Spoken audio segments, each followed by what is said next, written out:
नमस्कार दर्शकबिन, आज हामी यहाँहरूलाई लिएर जाँदैछौँ शान्तिधाम।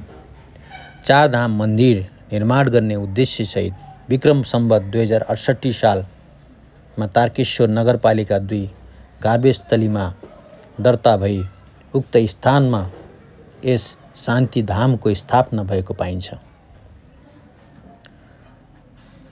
शान्तिधामको मूल उद्देश्य मध्ये एक यो हो कि भारतीय धाराको चारधाम जस्तै बद्रीनारायण, रामेश्वरम, द्वारिकाधीश, जगन्नाथ आदि यिनी चार धामको दर्शन गर्ने व्यवस्था नेपालमै होस् भन्ने उद्देश्यका साथ यस शान्तिधामको स्थापना भएको पाइन्छ। हालसम्म बद्रीनारायण मन्दिर पुरा भइसकेको छ र भविष्यमा अन्य धामहरू पनि बन्ने योजनामा रहेका छन्। यो स्थान अर्थात् शान्तिधाम करिब 100 रोपनी क्षेत्रफलमा फैलिएको छ। भौतिक संरचनाहरू, सामाजिक सेवा, धर्म सेवा क्षेत्रहरू, वृद्धाश्रम, अनाथालय, गौशाला, अतिथि निवास, धर्मशाला आदिहरू यहाँ निर्माण हुने लक्ष्यमा रहेको पाइन्छ। बद्रीनारायण मन्दिर निर्माणको शिलान्यास विक्रम सम्वत 2073 सालमा निर्जला एकादशीमा भएको थियो र त्यसमा विक्रम सम्वत 2075 सालमा रामनवमीको दिन तत्कालीन राष्ट्रपति विद्यादेवी भण्डारीले उद्घाटन गरेकी थिइन्। यस स्थानमा एउटा अत्यन्त मनमोहक स्थानको रूपमा सिसा महल पनि रहेको पाइन्छ। शान्तिधामभित्र सिसा महल नामक आकर्षक संरचना रहेको छ। सिसा ऐनाहरूले यस भागलाई सजाइएको पाइन्छ। आन्तरिक रूपमा मात्र होइन, बाह्य पर्यटकलाई पनि आकर्षण गर्ने गन्तव्य बन्दै आइरहेको छ यस शान्तिधाम। शान्तिधामबाट काठमाडौँ उपत्यकाको सुन्दर दृश्य हेर्न सकिन्छ। खुला आकाश, हरियाली र आसपासका पहाडहरूको दृश्य पर्यटकलाई शान्ति र आनन्द दिने अनुभव पनि यहाँबाट प्राप्त गर्न सकिन्छ। यस स्थानमा अक्षय तृतीया, कृष्ण जन्माष्टमी, एकादशी आदिमा ठुलो मेला एवं उत्सव हुने गर्दछ। धार्मिक कार्यक्रमका अतिरिक्त सामाजिक सेवा, धर्म शिक्षा, सत्सङ्ग, देश परिचारिका कार्यहरूमा एवं धार्मिक चेतना अभिवृद्धि गर्ने काम यहाँ हुँदै आएको पनि यहाँका पुजारीहरू बताउँदछन्।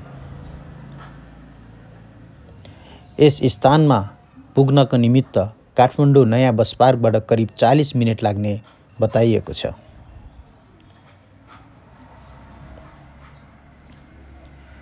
शान्तिधाम करिब 100 रोपनी क्षेत्रफलमा फैलिएको पाइन्छ।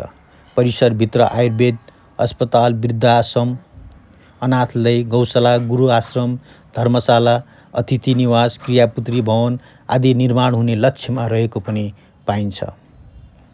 त्यसैगरी चारधाम मन्दिर निर्माण गर्ने योजना रहेको यहाँका पुजारीहरू बताउँदछन्।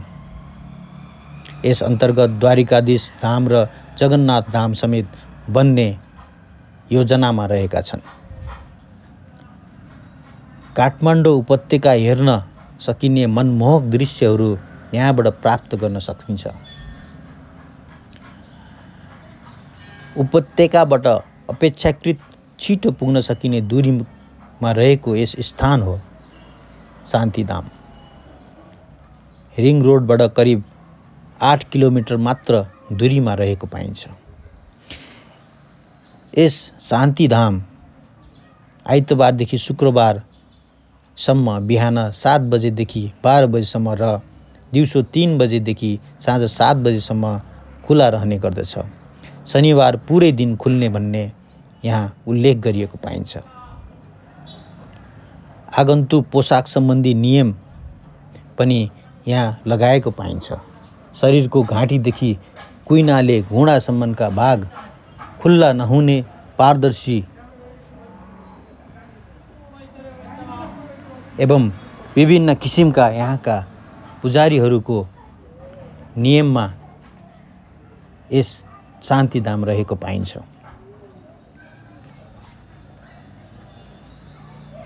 शान्तिधाममा अघि नै मैले भनिसके एउटा अत्यन्त मनमोहक दृश्यको रूपमा सिसा महल पनि रहेको पाइन्छ, जसलाई मिरर प्यालेस पनि भनिन्छ। उक्त मिरर प्यालेसमा जानको निमित्त विद्यार्थीहरूलाई 25 रुपियाँ लाग्छ भने अन्य व्यक्तिहरूलाई 50 रुपियाँ लिने गरिन्छ। यस सिसा महल नामक आकर्षक संरचनाले यस शान्तिधामलाई अझ राम्रो तथा अत्यन्त आकर्षक बनाएको पाइन्छ।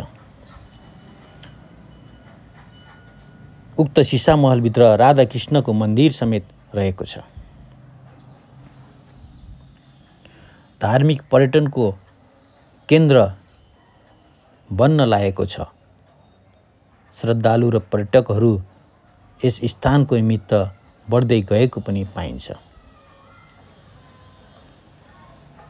यस स्थानमा सेवा कार्य, धर्म शिक्षा, समाज कल्याणका कार्यक्रमहरू सञ्चालन हुने पनि यहाँका पुजारीहरू बताउँदछन्।